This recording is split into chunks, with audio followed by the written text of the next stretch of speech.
بسم اللہ الرحمن الرحیم۔ السلام علیکم دوستو، یہ 18 اگست 2022 کی شام تھی۔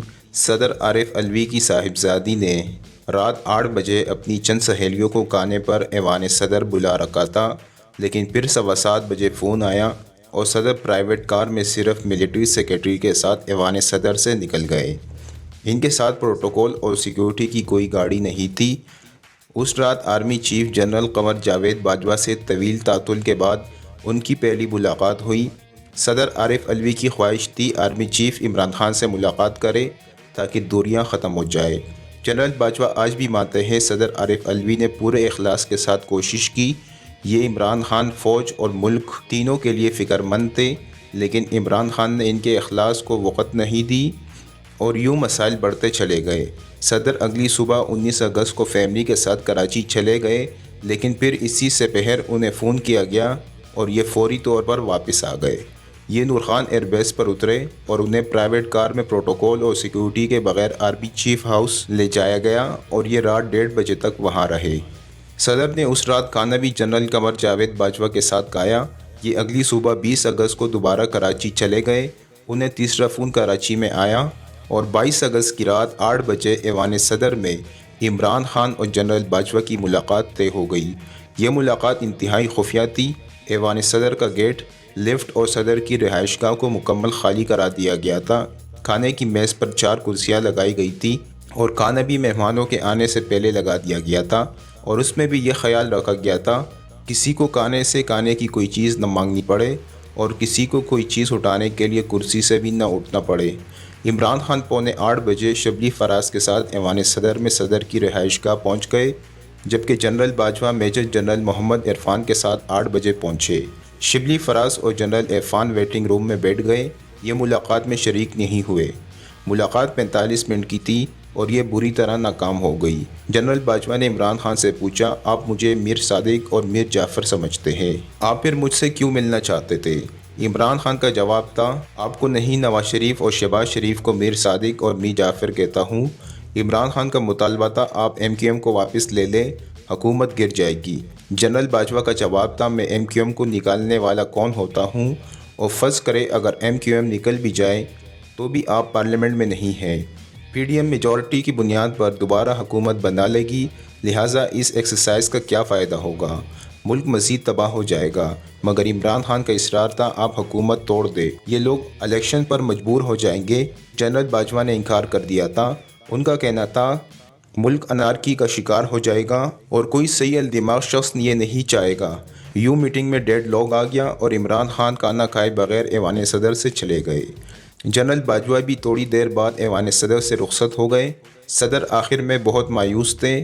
صدر کے اسٹاف نے میٹنگ کے بعد جہاں جہاں جنرل باجوہ اور جنرل عرفان بیٹھے تھے ان جگہوں کا تفصیل سے جائزہ لیا۔ ان کو خدشہ تھا یہ لوگ کہیں کوئی بکنگ ڈیوائس نہ لگائے گئے ہو۔ یہ حرکت بعد ازاں رپورٹ ہو گئی اور فوج نے اس پر ٹیک ٹاک مائنڈ کیا۔ 3 اور 8 ستمبر کو یہ ایکسرسائز دوبارہ دہرائی گئی۔ صدر پرائیویٹ کار میں ایوان صدر سے نکلے اور ان کو اسلام آباد اور راولپنڈی میں 2 ملاقاتیں ہوئیں، اور عمران خان کی جنرل باجوہ سے دوسری ملاقات ستمبر میں ہوئی۔ جنرل باجوہ صدر سے ملاقات کے دوران صرف ایک ہی بات کرتے تھے، آپ عمران خان اور میاں شہباز شریف کو اکٹھا بٹھا دیں، تمام سیاسی مسائل کا حل صرف ان کی ملاقات سے نکلے گا۔ صدر نے سر توڑ کوشش کی لیکن عمران خان نہیں مانے۔ جنرل باجوہ سے عمران خان کی دوسری ملاقات بھی ناکام ہو گئی۔ تاہم عمران خان PTI اور مسلم لیگ نون کی سیکنڈ ٹیئر لیڈرشپ میں ملاقات کے لیے راضی ہو گئے، اور یوں ایاز صادق اور خواجہ سعد رفیق کی اسد قیصر اور پرویز خٹک کے ساتھ ملاقاتیں شروع ہو گئی۔ ان ملاقاتوں میں بعد ازاں اور بھی لوگ شامل ہو گئے اور یہ فارمولہ طے ہو گیا، دسمبر میں حکومت مستعفی ہو جائے گی، میاں نواز شریف کے کیسز ختم ہو جائیں گے اور یہ واپس آئیں گے، 6 ماہ کی کیئر ٹیکر حکومت بنے گی، الیکشن جون میں ہوں گے، سکندر سلطان راجہ الیکشن کمشنر رہیں گے اور جنرل باجوہ الیکشن کے بعد ریٹائر ہوں گے۔ یہ فارمولہ ون ون سچویشن تھی۔ میاں نواز شریف کے کیس ختم ہو رہے تھے، عمران خان کو الیکشن مل رہے تھے، الیکشن کمشنر کی عزت بحال ہو رہی تھی اور جنرل باجوہ کو 8 ماہ ایکسٹینشن دی جا رہی تھی۔ لیکن اس دوران میاں نواز شریف اور جنرل باجوہ مشترکہ دوست شجاعت عظیم نے اپنی شبانہ محفل میں اس فارمولے کا ذکر کر دیا یہ بات نکلی اور مختلف حلقوں میں ڈسکس ہونے لگی۔ یہ جنرل باجوہ کے کان تک پہنچی تو انہوں نے ملک محمد احمد اس وقت ہیتھرو ایئرپورٹ سے باہر نکل رہے تھے۔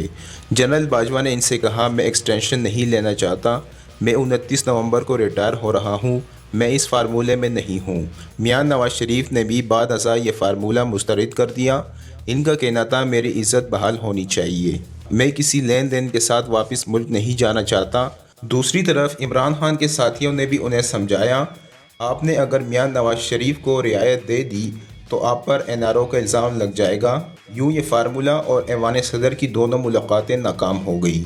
میں نے جنرل باجوہ سے پوچھا، کیا آپ نے عمران خان کو قومی اسمبلی سے مستعفی ہونے سے روکا تھا؟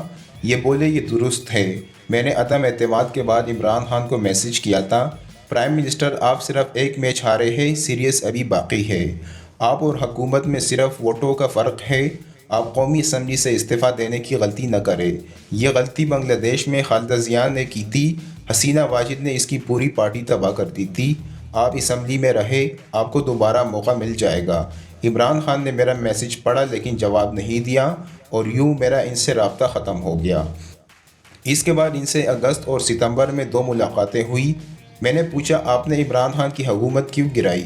جنرل باجوہ کا جواب تھا، ہم نے ان کی حکومت نہیں گرائی، ہمارا جرم صرف یہ تھا، ہم نے ان کی حکومت بچائی کیوں نہیں؟ عمران خان چاہتے تھے ہم آگے بڑھ کر ان کی حکومت بچائیں۔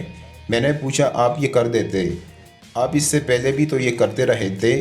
جنرل باجوہ کا جواب تھا، میں اگر فائدہ دیکھتا تو یہ میرے لیے سب سے زیادہ سوٹیبل تھا، میں عمران خان کو سپورٹ کرتا رہتا اور عزت کے ساتھ عمران خان سے فیئر ویل لے کر ریٹائر ہو جاتا، لیکن میں نے ملک کے لیے اپنے امیج کی قربانی دے دی، میں نے مشکل لیکن صحیح فیصلہ کیا۔ میں نے پوچھا، یہ فیصلہ صحیح کیسے تھا؟ ان کا جواب تھا، ہماری ریڈنگ تھی، یہ لوگ ملک کے لیے خطرناک ہے، یہ رہے تو ملک نہیں رہے گا۔ میں نے پوچھا، مثلاً؟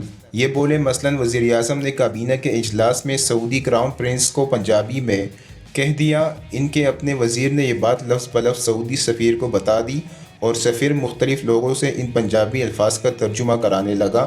مثلاً ہم انہیں شوکت طرین کو وزیر خزانہ بنانے سے روکتے رہے۔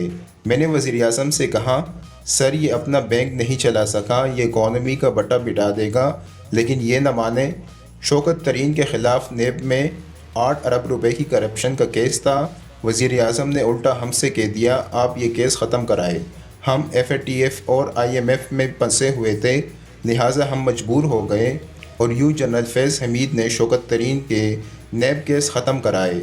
مثلاً مجھے ایک شام گورنر اسٹیٹ بینک رضا باقر کا فون آیا، وہ بہت گھبرائے ہوئے تھے، ان کا کہنا تھا شوکت طرین نے اکانومی کو بہت زیادہ ہیٹ اپ کر دیا ہے، ڈالر کے ریزرو تیزی سے نیچے آ رہے ہیں، ہمیں آپ کی انٹرونشن چاہیے۔ یوں ہم وزیر اعظم کے پاس جانے پر مجبور ہو گئے۔ حماد اظہر، اسد عمر، شوکت طرین اور رضا باقر بھی اس میٹنگ میں موجود تھے۔ میں نے وزیر اعظم سے کہا، سر آپ 53% ٹیکسز کسٹم سے جمع کر رہے ہیں، یہ غلط ہے، ہم پھنس جائیں گے۔